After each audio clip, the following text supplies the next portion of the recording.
Bueno, como todos ustedes saben, él es un escritor suizo y él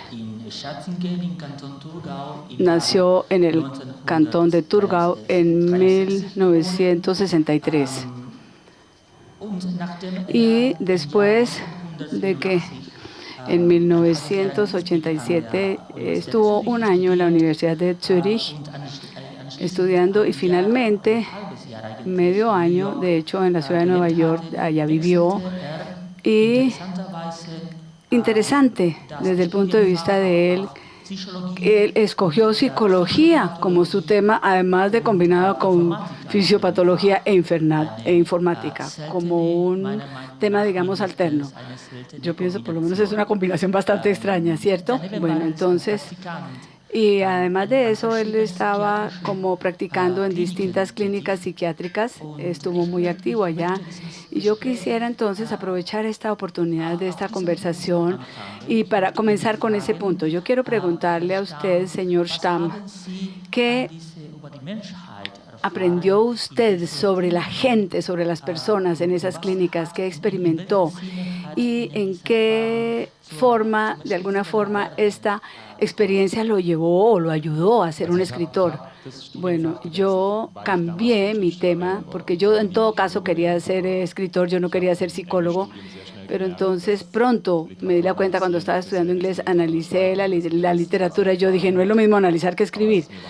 Pero entonces, y yo después pensé, eso no me trae nada, yo no quiero analizar, yo quiero escribir yo mismo. Entonces pensé, tengo que estudiar a la gente, el comportamiento humano. Entonces ahí pues la psicología me ayudó. Ahora, yo pienso, digamos, siempre en los extremos. En la parte psíquica, por ejemplo, uno piensa más en sí mismo, porque eso no son cosas exóticas, ni la otra gente son animales salvajes, son todos parecidos a uno. Entonces, cuando uno observa, la gente aprende sobre sí mismo también.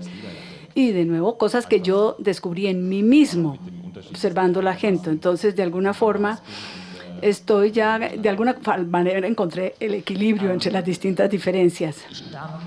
Bueno, señor Stamm, usted escribió, de acuerdo a sus propias palabras, usted dice que cita personas y digamos, las relaciones entre las personas. Usted tiene varios libros, como por ejemplo, En un día como hoy, Volamos, 7 años es otro, y no hace mucho, a espaldas del lago.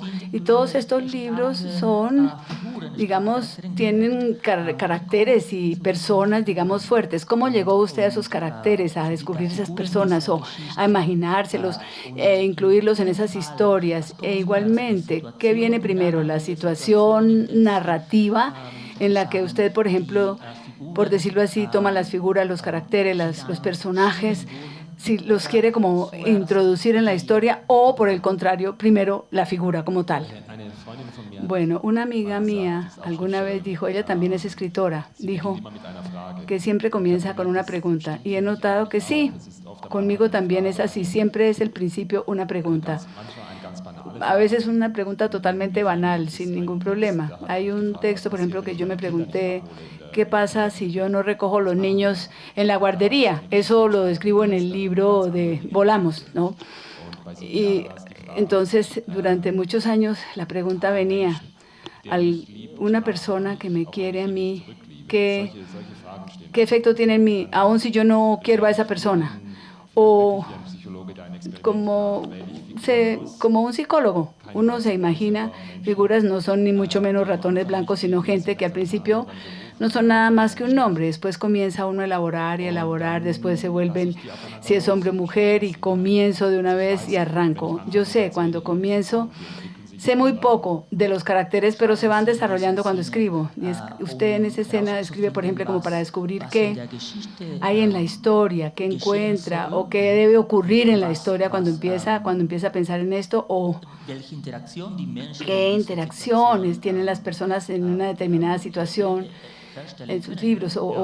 Sí, de hecho, por ejemplo, también he observado que los caracteres no los puedo obligar a nada, forzar a nada. Yo dejo que pasen, que ocurren las cosas, a ver qué hacen. A veces no hacen nada. Entonces, esos son textos que nunca se escriben del todo porque los caracteres están ahí, pero no hacen nada interesante, o prefieren mirar televisión o salir a pasear. Eso pasa muchas veces. Entonces, uno los saca a esos caracteres de su libro. Bueno, y yo me alegro mucho de que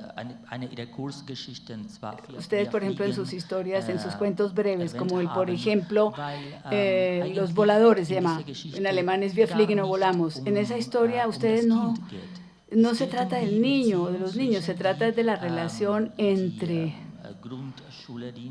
la señora que maneja el kinder, el colegio, y su amigo. Y yo también, ¿usted sabía eso o se lo imaginó antes de haber escrito la historia? ¿Usted sabía que eso no se trataba del niño en sí, sino que se trataba de la relación de estos dos? Bueno, de nuevo, digamos otra cosa. Si yo no recojo a mi niño en el colegio, en la guardería, la persona interesante no soy yo, ni tampoco el niño, porque el niño es un niño. Entonces es prácticamente la señora o la mujer que es la que tiene que manejar la situación, la profesora. Lo que me pareció interesante también es que esas mujeres no tienen el derecho sobre los niños, pero de alguna forma le dedican más tiempo al niño que los padres mismos. Esto es una cosa como extraña, es una situación bastante extraña.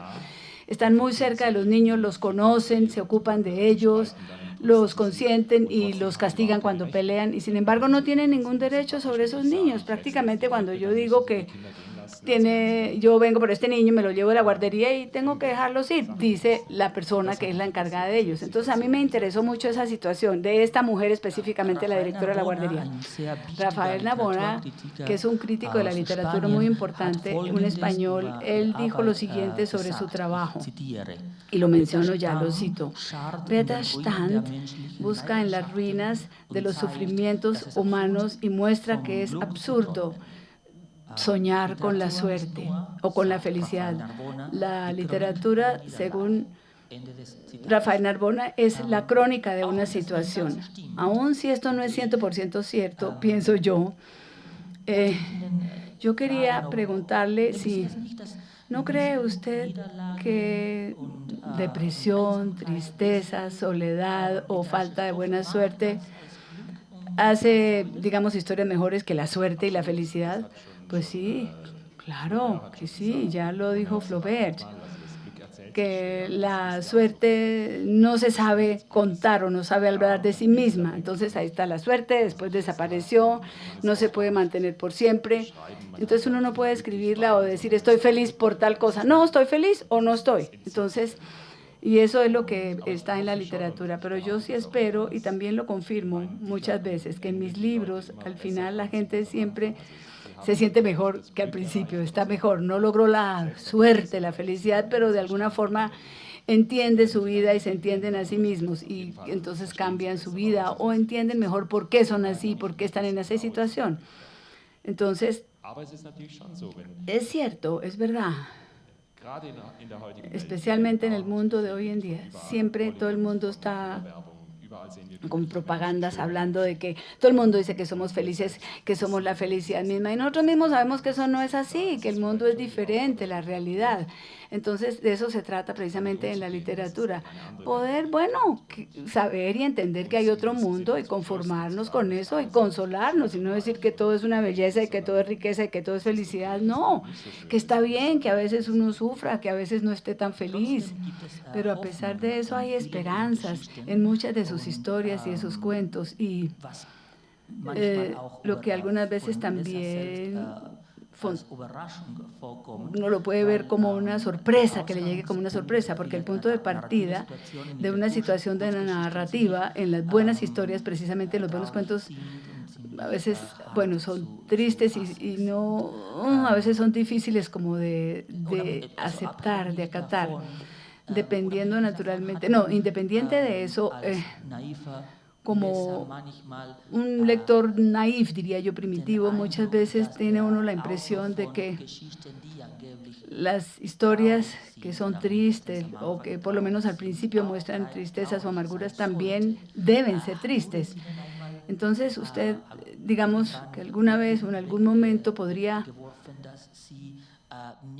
decir que usted no se ve como una persona triste o que sus caracteres o que a veces de golpe lo representan a usted. Pues sí, a veces pasa, especialmente cuando estoy en los colegios dicen, ah, no, ellos pueden hacer chistes y todo. Yo tengo muchos textos durante mucho tiempo, sátiras escribí. Yo pienso que ahí también había algunos textos divertidos. No se trata precisamente de, ¿cómo lo digo? Los temas siempre son los mismos a la hora de la verdad en la literatura. Ahora, y la pregunta de si yo, por ejemplo, un tema lo tomo trágico o cómico o con humor, eh, tiene que ver con la distancia que uno ponga. Cuando hay humor, yo me distancio. Entonces, por eso lo hice durante muchos años y ya no quería más. Yo me quería distanciar a través de la ironía, del sarcasmo. Entonces, no quería, si quería acercarme a eso, si uno se acerca, siempre desaparece a la hora de la verdad el humor. Pero a veces algo queda en los textos de humor. Bueno, para el lector Peter Stamm, uno tendría que decir que, así como ustedes lo ven, Peter Stamm es una persona, 100%, a pesar de que cuenta historias que a veces no necesariamente son de felicidad. Usted siempre se divierte, ¿cierto? Le gusta hacer lo que hace. Bueno, algunas historias, cuando el público al comienzo entiende que es chistoso, entonces se ríen todo el tiempo, pero si lo toman en serio ya no se ríen. Pero de nuevo, esto es una decisión que la toma quien está leyendo. ¿Me puedo reír o no me puedo reír? Si me puedo reír, entonces algunas historias pueden ser inclusive hasta muy cómicas. Quizás no en los años de la era romántica, pero bueno, digamos en estas novelas, la pareja perfecta son Alex y Sonia, y son un testimonio de que esa perfección en el campo del amor, que no existe, esto no puede ser así, tal perfección. ¿Es cierto? ¿Usted también lo piensa que eso es así? ¿Eso es una posición para ustedes que ha asumido? Es decir, o no una situación que se ha desarrollado así. Bueno, eso fue siempre una idea que yo tuve. Siempre hay personas así que uno las tiene como modelos. Yo pensaba, bueno, no es que sean así como yo los veo de modelos, seguramente tienen sus problemas. Uno no puede estar siempre toda la vida feliz, 100% feliz, tiene que tener sus altibajos. Entonces viene este sentimiento, esta sensación de que juegan o representan que están felices y no quieren demostrar que la situación es distinta. Hay gente que uno se encuentra en que no están consigo mismos, todo lo ven positivo, todo lo ven una belleza, todo lo ven una amarilla, y hay otros que son influenciados precisamente por la cultura americana, que tienen todo tipo de dichos y cosas y que sí, y que uno puede lograr todo y que no sé qué, y a la hora la verdad uno sabe que esto no es así. Entonces, el observar esas personas que tienen esas actitudes es algo que yo he hecho con frecuencia, por lo menos he tratado de hacerlo, de ver qué hay detrás. Usted también es como dramaturgo y le gusta, ¿qué es lo que a usted le gusta? ¿Qué es lo que más le interesa, por ejemplo, de esos medios? ¿Y qué ventajas encuentra usted en estos medios comparado con cuentos, historias breves o con las novelas? Bueno, en el teatro hay un trabajo conjunto siempre. Con la prosa yo estoy solo, en el teatro es lo contrario, en la representación siempre está uno con alguien más. Pues esto es algo que realmente un amigo una vez lo llamaba como el jugar a ser dioses. Entonces nosotros podemos decidir todo, nosotros podemos matar gente, enamorarnos del que queremos. En el teatro vale la pena que hay otra gente que juega un papel y que hay diferencias y otras formas de pensar, y esas situaciones están en el trabajo, cuando hablen el telón, y en fin, está toda esta tensión. Esto no existe con los libros. Ahora, hay otra situación diferente. Cuando hay algo en las películas, algo cuando hay cortes, uno puede trabajar muy bien. Yo he hecho cosas, pero experimentalmente. Eso es un medio que me gusta a mí mucho, el cine, porque ofrece muchas posibilidades. Y lo que porque es hablado, eso es oral. El libro, antes, bueno, toda la gente leía duro, ahora todo el mundo lee en silencio. Entonces, por eso digo que es mejor leer duro, porque así el idioma vive, la lengua vive. Entonces, partamos de la base de que usted no usa estos medios o no le gustan como otros medios, pues, digamos, de comunicación, o le parece que ponen en peligro la literatura, el cine, el teatro, la comedia, en fin. Es una posición que a la hora de la verdad se encuentra, a veces lo ve uno, sobre todo cuando escriben propaganda. No, yo pienso que la lectura de libros no está en peligro, la gente seguirá leyendo, a la gente le gusta leer, inclusive cuando uno lee en internet. Antes nunca se leía tanto como ahora, porque la gente tiene páginas, tiene blogs, pero todo eso es texto, y sería, bueno, es triste si son textos malos, también hay literatura mala, uno también en libros físicos puede leer mala literatura. Usted, por ejemplo, a veces en la mayoría de los americanos existe como ese minimalismo. Usted habla, cuando usted estuvo allá, yo pienso en Raymond Carver. A pesar de todo eso, usted ha utilizado otras influencias en sus trabajos, por ejemplo, de Hemingway o influencia de Francisco Fitzgerald. Entonces la pregunta es si usted de alguna forma, ¿qué otras influencias puede reconocer en el trabajo que usted hace? Y si en este caso estos autores, ¿en qué le contribuyeron estos? Bueno, cada texto que uno lee le influye en algo en su vida. Si lo lee a los 18, a los 20 años, en fin. En el caso mío también fue Albert Camus, este filósofo francés y escritor, esa forma, el existencialismo me impresionaba mucho. No sé si aquí conocen al italiano Pavese, que también, bueno, apareció un poco más tarde. En los textos dramáticos, pues sí, ya es otra cosa. A pesar de que mis textos se apartan mucho de los de ellos, pues sí, fue cosa que a mí me marcó leer a estos autores. Y también gente que Friedrich Klauser, quizás no lo conocen, un actor de novelas de policíacas. Chimenowitz también para mí es importante. Y hay muchos de estos que yo conozco y que recuerdo, de alguna manera sí han escrito mucho, conozco muchos que admiran mucho a Schoptzimener. En este caso, si usted no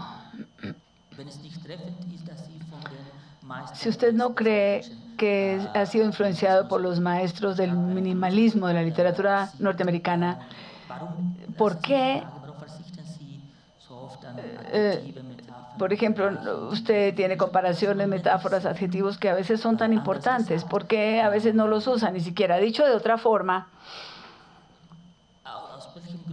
¿Por qué razón usted esos elementos, digamos, de la técnica de contar no le parecen tan importantes? Bueno, por un lado, la situación es así. Uno tiene su estilo. Y no solo lo que uno puede, sino también lo que no puede. Hay cosas que yo no puedo, entonces por eso pues no me gustan.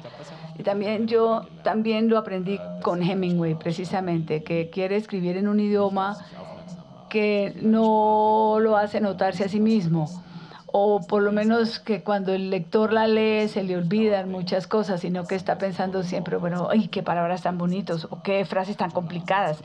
Yo puedo hacer frases largas, pero yo prefiero que el texto sea como que uno lo lea casi que inconscientemente. Entonces aparecen como imágenes que uno se hace y que también el lector se hace sus imágenes, no solamente lo que yo le escribo, y que están 50% como que participan del trabajo los lectores. Los lectores trabajan por mí y para mí. Entonces yo pienso que mientras menos precisos sean esas cosas, más puede el lector usar su fantasía y pensar en lo que él se imagina. Sí, eso es como una cosa, es como programado, diría yo. Entonces, usted no quiere hacerse como muy notorio. No, también esto es como de Suiza, una forma suiza de ser. Los suizos son gente eficiente, son gente y hay técnicos, hay arquitectos, ingenieros. Los suizos son precisos, son suizos. Ellos construyen relojes, máquinas que son todo con precisión. No son superficiales. Esa no es nuestra forma. Quizás el protestantismo haya influido en eso, que todo lo que sea necesario, pero nada más de lo que no sea absolutamente necesario. Esto me lleva a mi próxima pregunta. Por ejemplo, de alguna forma hay algo escondido. Las figuras en los libros tienen la posibilidad de comunicarse entre ellos. Las figuras, los caracteres que usted escribe en sus libros. ¿Es esto un elemento que la sociedad suiza resalta? Así son los suizos. De golpe sí. Yo pienso que la comunicación siempre es un problema, siempre. Nosotros nos comunicamos permanentemente, pero siempre es problemático el asunto. Yo pienso que y esto se lo digo a los estudiantes también, escriban lo que dice la gente, escríbanlo y después hagan una transcripción de lo mismo. Y van a ver que permanentemente el uno le dice una cosa al otro y que nunca dan respuestas a lo que yo les pregunté o a lo que se pregunta. Eso es así, somos dos cabezas pensantes. Cada cual tiene su torrente de conciencia y si tenemos suerte, de golpe van más o menos paralelas de la mano, pero cada cual tiene sus pensamientos detrás, o tiene miedos, o tiene dolor, o está enamorado, en fin, lo que pasa siempre con todo y con todos. Para nosotros, y digamos, personas, por ejemplo, que son reservadas, o así, es difícil comunicarse, y esta dificultad de comunicación no ha cambiado con las nuevas tecnologías. No, a mí me parece que la falta de comunicación se ha fortalecido con la tecnología. ¿Qué le parece a usted o qué dice usted de las nuevas tecnologías? ¿Cuál es su opinión? ¿Y cómo se pueden utilizar estas nuevas tecnologías? ¿Cómo las ha utilizado usted? ¿Tiene usted, por ejemplo, un perfil de un libro? ¿Utiliza usted estas nuevas tecnologías ocasionalmente? ¿O ha tenido, digamos, comunicación importante o herramientas importantes de comunicación? Yo tengo una página, por ejemplo, en que uno puede, es muy egocéntrico, a mí no me pueden encontrar sino bueno y ponerle like, ponerle me gusta. Tengo una página así. Entonces, bueno, a mí no me gusta que la gente me diga, ¿quieres ser mi amigo? Yo no le puedo decir que no. Entonces ahí ya, no quiero que me preguntan, no quiero, porque no quiero decir que no. Esto tiene sus ventajas y sus desventajas. Esta tecnología. Yo estuve con 19 años, me enamoré de una mujer y no le podía decir nada. Le escribí una carta y a la mañana siguiente boté la carta. Porque pues, si hubiera mandado un email, se lo hubiera enviado, pero no hubiera tenido tiempo ni de pensarlo. Esa es la ventaja, que ahora uno puede, digamos, se puede elaborar, trabajar en las cosas, en los temas, puede también pensar, repensar, volver a pensar y enviarlo, pero sí se ha simplificado la comunicación, pero hay muchos malentendidos porque no hay una comunicación directa, no hay conversación, uno no le puede ver la cara a la persona con la que está hablando, los gestos o lo que sea. O bueno, cuando parpadea, cuando se sonríe o cuando hace una cara extraña. En fin, me parece que tiene sus ventajas y desventajas. Yo no es que esté en contra de eso. Yo muy pronto tuve mi computador y mandaba correos electrónicos. Es nuestro mundo y no es mi labor criticar el mundo, sino mostrar el mundo como es. Bueno, a pesar de eso, en sus caracteres, en sus personajes, diría yo, no les gusta utilizar las tecnologías nuevas ni los medios de comunicación nuevos. ¿Por qué es eso? Porque usted en su vida ya, porque no le gustó, porque no le parece, o porque es una situación narrativa como que no trae esa espontaneidad y existe el peligro también de que toda la situación, por ejemplo, por un email nomás, a causa de un email pueda desaparecerse, algo que uno quería o alguna cosa. Yo una vez comencé con una historia, inclusive, una novela, bueno, un cuento sobre un email, que prácticamente alguien arrancó los emails en todas partes y después se comunicaron las partes, bueno, en fin, complicado. Yo siempre dije, no me interesa, me parece aburrido, no me interesa, porque no es lo mismo, no es lo esencial. Una conversación entre dos personas es muchísimo más real, muchísimo más interesante que intercambiarse correos electrónicos, porque Bueno, pueden pasar muchas cosas. Yo pienso que mis caracteres, por supuesto que sí mandan correos electrónicos, pero esto no es lo que los hace interesantes, sino qué hacen cuando se encuentran, cuando se ven, cuando se comunican personalmente. Un amigo mío, en una novela, ahí había una frase que ahora yo no sé. Entonces él escribió esa frase y después escribió otra frase. Dice, nadie puede imprimir un beso. Y eso me pareció que era exacto lo que precisamente yo estaba escribiendo. Eso no lo puede uno imprimir, un beso no, uno lo puede escribir, pero ¿cómo imprime un beso en un correo electrónico? Entonces no le ayuda mucho la electrónica en eso. Bueno, una pregunta un poquito incómoda quiero hacerle. Ahora, lo que usted ahorra en su estilo hace que usted hace contrastes muy interesantes. Por ejemplo, en Latinoamérica, durante muchos años se hizo. Naturalmente, yo estoy pensando en el realismo mágico, no muy lejos de acá, a la hora de la verdad, pero ¿qué piensa usted en este caso de Gabriel García Márquez, por ejemplo, de toda su fantasía y su trabajo sobre este realismo mágico que durante muchos años no solamente salió en la literatura española y la literatura alemana también, pero yo he aprendido y he visto que otros autores jóvenes también aquí ya no les gusta ese realismo mágico porque se ve como forzado, obligado en una literatura que ni siquiera querían escribir. Yo nunca pude con esta. No digo que sea mala, pero nunca fue mi literatura. A mí me gusta. Yo conozco situaciones que, bueno, podría nombrar muchos autores colombianos que me gustan mucho. Tomás González, por ejemplo, me parece un autor excelente. Y ellos están como más cerca de mí que ese realismo mágico. Estamos hablando, por ejemplo, la literatura suiza, la alemana, la colombiana, pero yo pienso que en todas las naciones hay grupos de autores que de alguna forma tienen las mismas metas o los mismos puntos de vista.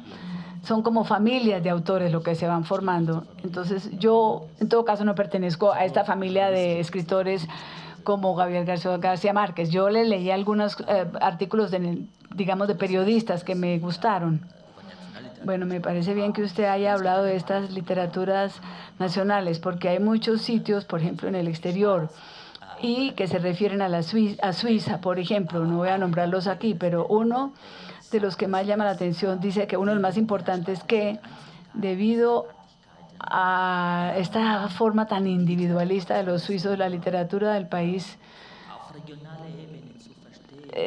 solamente la puede entender uno y disfrutarla, pero a nivel regional. A pesar de eso, también los suizos experimentan las mismas tensiones que tenemos nosotros, los mismos problemas, las mismas tristezas, como lo mismo que muchos autores de Suiza, pues, que podría nombrarle varios. ¿Cómo ve usted la situación de la literatura suiza dentro y fuera del país? El hecho de que poco se hable de la literatura suiza fuera del país o que no lo conozcan mucho. ¿Esto es una ventaja o una desventaja para los escritores suizos? Bueno, uno tendría que decir que Suiza es un país muy pequeño. Es decir, 1 de cada 1000 personas en el mundo es suizo, y esto no es mucho. Si pensamos en la cantidad de chinos que hay o cuántos colombianos hay, no tengo ni idea. Pero bueno, alguien me puede decir, en todo caso, más que en Suiza. Entonces ahí existe la posibilidad de que, bueno, que haya autores sobresalientes, pues es menos. Yo no veo la literatura como algo nacional o algo de un país. Yo la veo, eso no, bueno, la literatura suiza, la Fundación Suiza para la Literatura, etcétera. En Colombia no es así, pero yo pienso que en términos de autores el país no juega ningún papel. Hay autores importantísimos en muchas partes. Hay suizos, hay checos también, que a veces se me olvidó, un ruso, un italiano, un americano, que tienen como el mismo estilo de literatura. Así que si partimos de esa base, yo soy suizo, pero, pues, ¿qué? Con mi literatura no tiene nada que ver que yo sea suizo. Inclusive, bueno, claro que sí, mi cultura está detrás, tengo una base cultural, pero la situación de Suiza me parece inclusive bastante interesante, como emocionante. ¿Por qué? Para un autor, porque somos tan ricos, porque tenemos tanta cosa, la opulencia. Entonces digo, ¿y por qué no somos felices si tenemos todo? Esto me parece a mí inclusive mucho más interesante que si uno está en un país donde hay turbulencias políticas, entonces dice la política es la que me hace tan desgraciado. Entonces dice, ¿qué pasa si todos tenemos todo? Y seguimos y sigue habiendo gente que no es feliz, que no está feliz, en fin.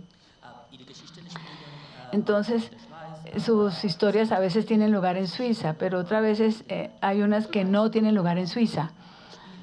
Entonces, Suiza en este sentido es un territorio aburrido para escribir. No, Luxemburgo, ese sí que es aburrido, es más pequeño. No, yo no creo que sea aburrido, pero como se dice, Suiza es un país muy pequeño. Si uno se mueve un poquitico, ya está en el exterior. Ni 2 pasos y ya está en un país extraño, entonces, o en un país pues del exterior. Y los suizos les encanta viajar. Claro que tiene que ver con el dinero. Nos podemos dar ese lujo porque muchos suizos viajan por el mundo entero porque tienen el dinero. Por ejemplo, mi marido conoció a su señora, que también es suiza, en Groenlandia. Es decir, muchos trabajan en el exterior, así que han trabajado en el exterior y luego, de hecho, han tenido experiencias importantes en el exterior, ¿no? Porque en la casa siempre está como siempre es, aburrido, monótono. De golpe van a París y todo es distinto, se sienten solos y entonces aparecen las historias. Sí, entiendo. Usted ha ganado muchos premios. El Rheingau, el Precio de Literatura, el premio en Suiza, hay varios, la Fundación de Schiller, el Precio de la Cultura, de la Literatura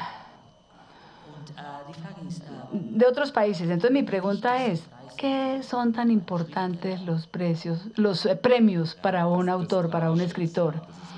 Aquí, eso sí es una verdadera tragedia. Y yo no estoy hablando de mí, ni siquiera. Yo puedo vivir muy bien de mi escritura, de mis escritos, pero la mayoría de los autores no pueden vivir de lo que escriben, no solamente en Colombia, sino en Suiza. Y pues sí, son premios que son importantes. No es que si ganan premios no necesariamente les ayuda a sobrevivir.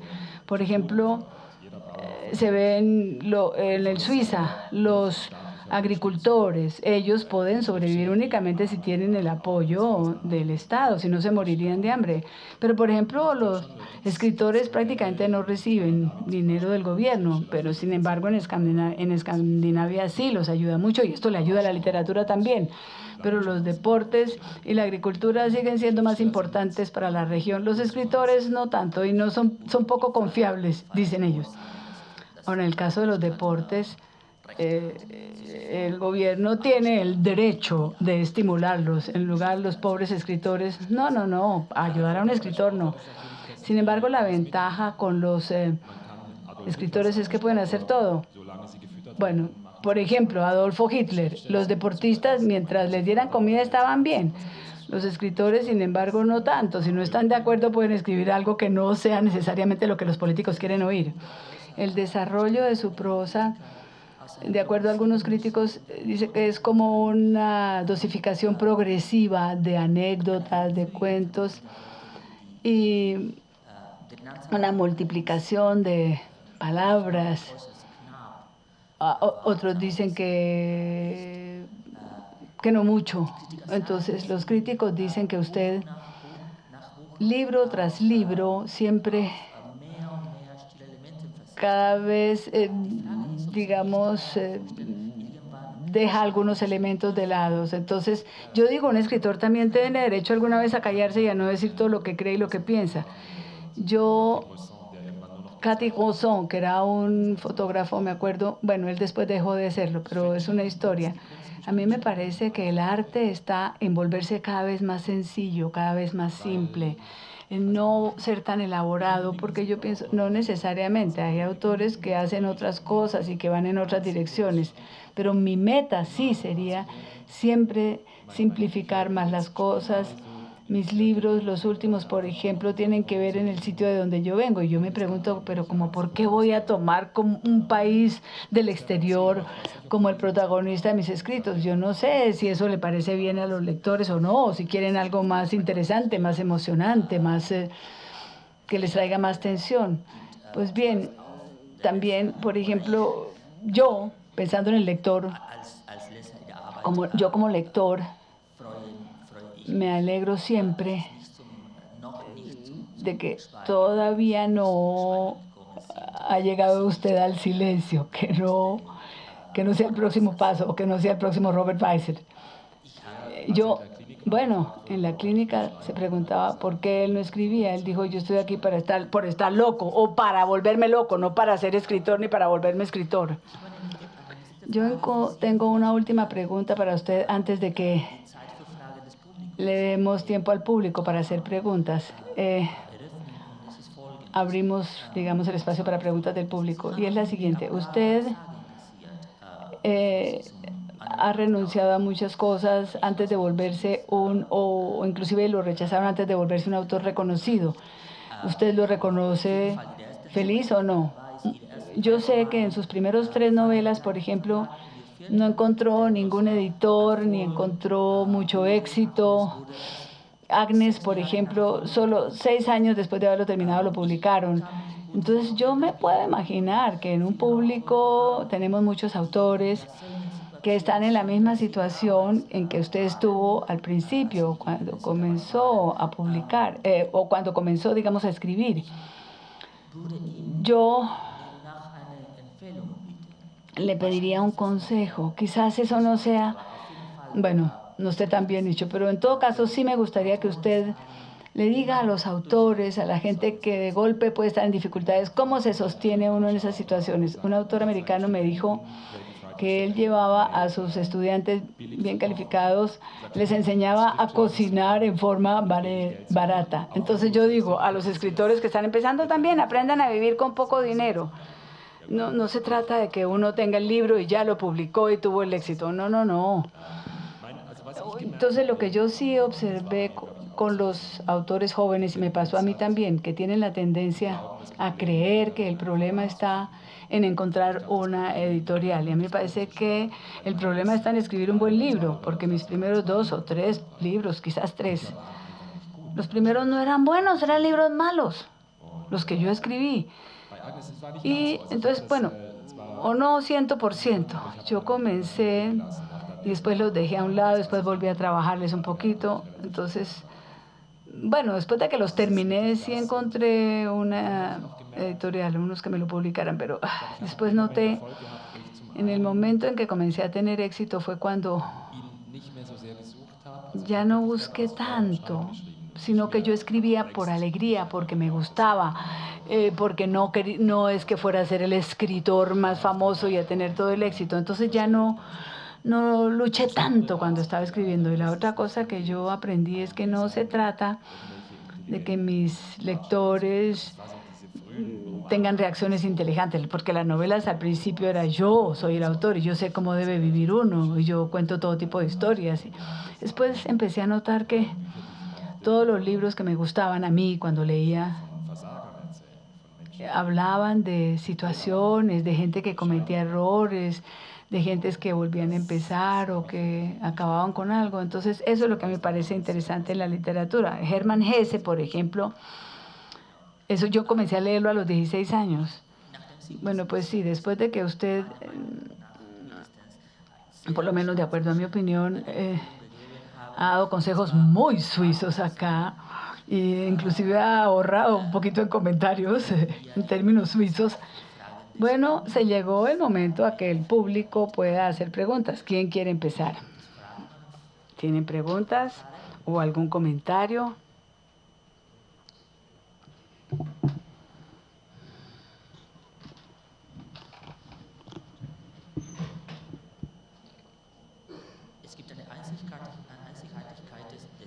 Hay una cosa bien peculiar. Generalmente la gente al principio es muy tímida y hacer preguntas en públicos, pero cuando usted empieza, de golpe ya, cuando empiezan ya no pueden parar de hacer preguntas. Sí, pero eso en Suiza también es la misma historia, no crea. A ver, preguntas o comentarios también pueden hacerlas en español. No necesariamente tienen que hablar alemán para hacer sus preguntas. Hola. Ja, hallo. Tengo una pregunta. ¿qué libro ha marcado su vida y por qué? ¿Por qué ese libro fue significativo? No sé, el primero que se le ocurra o el más importante. Gracias. Die Frage ist, welches Buch hat dich am meisten beeinflusst? Sí, ahí dice que cuál fue el libro que realmente le cambió su vida o el que más influyó en su vida. Le está traduciendo.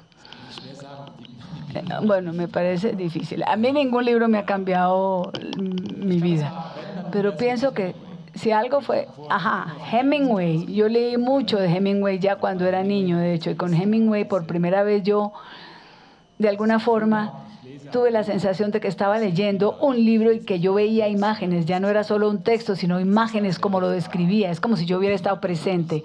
Y esto sí me influyó mucho en mí. ¿Cuántos años tenía? Bueno, 18. ¿Y qué libro fue? Era una historia. Yo lo leímos en la clase de inglés, en el campo, creo, Enden Camp. Bueno, fueron cuentos, historias. Sus novelas no me gustan mucho, pero sus anécdotas, sus historias sí me encantan.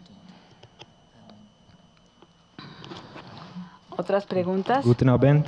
Buenas noches. Mi pregunta es, ya que tiene una trayectoria como psicólogo, además de escritor, y que además se interesa por ese lado, no solo el lado positivo de la vida, sino que ese lado trágico también, permite contar muchas historias. Quisiera preguntarle al señor Peta si la tristeza, por ejemplo, debe ser remediada en la vida, y si la respuesta es afirmativa, ¿qué propone para remediar la infelicidad en el mundo y la insatisfacción, por ejemplo?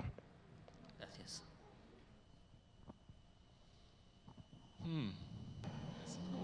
Bueno, qué pregunta tan grande. Bueno, tengo que decirle una cosa. Yo no acabé de estudiar la psicología. Eso lo hice únicamente pensando en que iba a escribir, pero no era mi campo fuerte. Yo creo, a ver, ¿cómo le digo? La puede responder, lo hubiera podido responder si hubiera terminado sus estudios de psicología o no. No, yo pienso que la vida es todo un proceso y a la hora de la verdad, uno siempre reacciona a lo que le pasa, a lo que no le pasa. A veces le va bien, a veces no le va tan bien, a veces mejora la vida, otras veces empeora. Yo he encontrado, por ejemplo, esa de la felicidad eterna, como lo describe la felicidad, y que llega uno en un estadio en la vida en que todo está bien y que es el paraíso y la felicidad. Yo pienso que el paraíso es la imaginación, lo más aburrido que yo me pueda imaginar en una vida. Que todo está bien, la comida deliciosa, que todo es gratis además en el paraíso. Así que yo pienso que eso es parte de todo, el poder, digamos, apreciar la suerte y saber que uno en este momento no está tan feliz o que no tiene tanta suerte. Entonces yo digo, podría ser como una enfermedad. Hay distintos tipos de tristeza. Hay las que tienen su razón, como por ejemplo, mi novia me botó, estoy infeliz, pero yo ya sé que dentro de un año me va a ir mejor, en fin. Y luego existe esa mala suerte, por ejemplo, de que alguien lo atraquen. ¿Qué hace? Espera y, bueno, espera que algún día las cosas mejorarán. Esto es una pregunta muy exigente porque me parece que porque nosotros lo damos como ejemplo, si lo podemos utilizar como un ejemplo, a veces uno lee, nosotros los autores lo hacemos, y aprende uno cómo vive a la hora de la verdad de sus propios textos. Yo diría que entre los lectores, sus textos o los textos, también cuando están pasando por una situación triste o cuando hay gente que tiene dificultades en la vida, por ejemplo, dificultades de comunicación o, en fin, o soledad, los textos que uno lee sí le aportan algo a la vida. Sí, bueno, quiero decir, yo no sé cómo se llama esta cosa, pero es como una forma de terapia, trabajar con libros. El terapeuta, por ejemplo, muchas veces le dice al paciente, léase este libro, léase este libro. Y me parece que no es una mala idea, porque también es solamente uno dice, bueno, alguien ya estaba así, alguien ya ha sentido esto mismo y lo sobrevivió y no fue tan grave. En fin, entonces, y los libros alegres lo vuelven a uno alegre también. Entonces uno también reconoce tanto su felicidad como sus errores, como su suerte, su mala suerte, sus tristezas.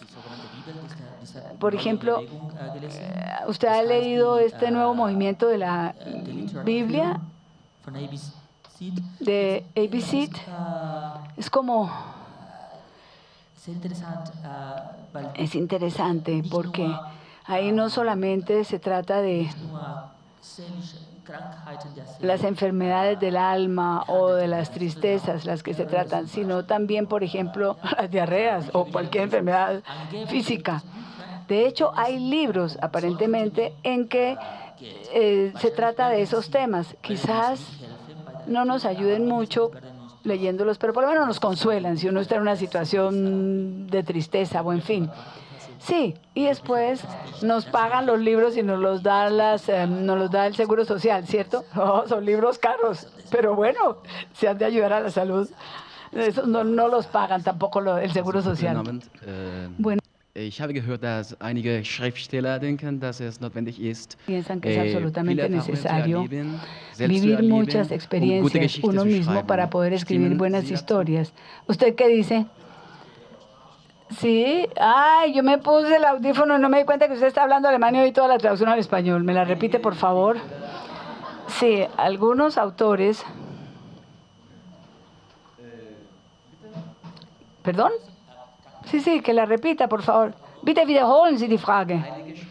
Algunos autores piensan que es absolutamente necesario, que es necesario haber tenido muchas experiencias, muchas vivencias para poder escribir buenas historias. ¿Usted está de acuerdo con esto o no?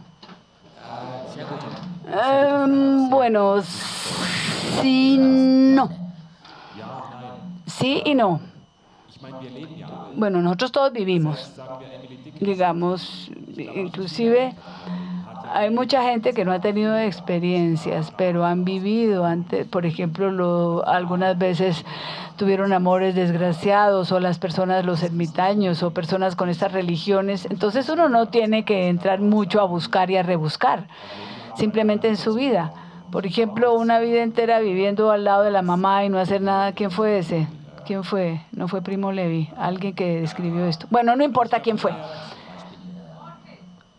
Borges, Jorge Luis Borges. Sí, también vivió con la mamá hasta el final. Sí, pero entonces también estaba enamorado de la mamá. Bueno, entonces pues no, siempre son experiencias y eso es lo bueno de este oficio. Uno puede sacar algo de cualquier cosa, de cualquier situación. Uno lo puede tener preso un año entero en una celda y puede escribir un libro. Y ese libro puede ser una maravilla.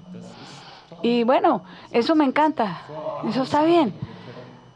Somos gente que vive y uno puede repetir y volver a experimentar y ver. Pero sí ayuda. Yo diría el tener contacto con la gente, vivir otras experiencias, oír de experiencias que hacen a la gente, estar enamorado, tener fracasos amorosos, como siempre, sí ayuda. Pero ahí sí necesita uno también poder observar, no actuar. Uno tiene que observar, no analizar, diría yo, sino por lo menos tomar conciencia de lo que vio, de lo que experimentó y escribirlo.